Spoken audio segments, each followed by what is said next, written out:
Sarotry manahifary ny atôkatrano bebe zany anao anao nena antsika roe fô mifaroro mifampita sarotry manahifary ny atôkatrano bebe zany anao nena antsika roe fô mifaroro à 1h du mat le téléphone sonne restauranao ka tsy nare Aviavy nomaly anao niboaka niaraka tamy copine efa tsy mahatsiaro tsy matadity fa misy adity miandry anao atôtrano hoe arô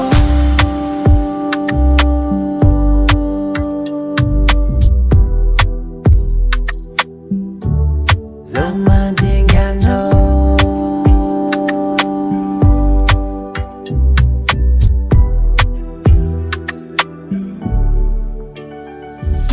sarotry manahifary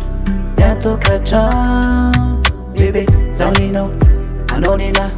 antsika roe fô mifaroro mifampita sarotry manahifary ny atôkatrano bebe zaho ninao anao nena antsika roe fô mifaroro mifatoky anao zaho bebe matoky anao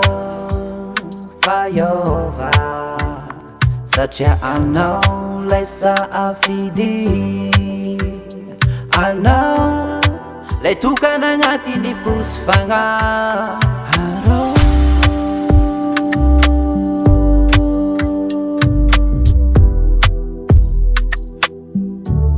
zaho mandingy anao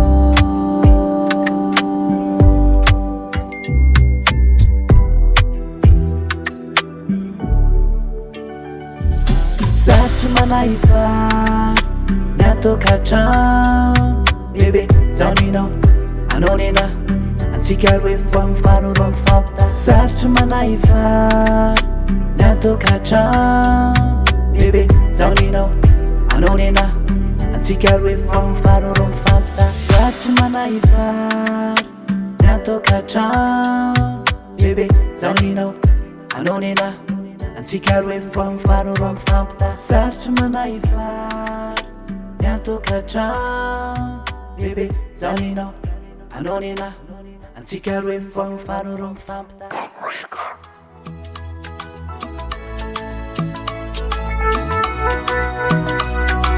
Tsaradia Akartis Malagasy olonama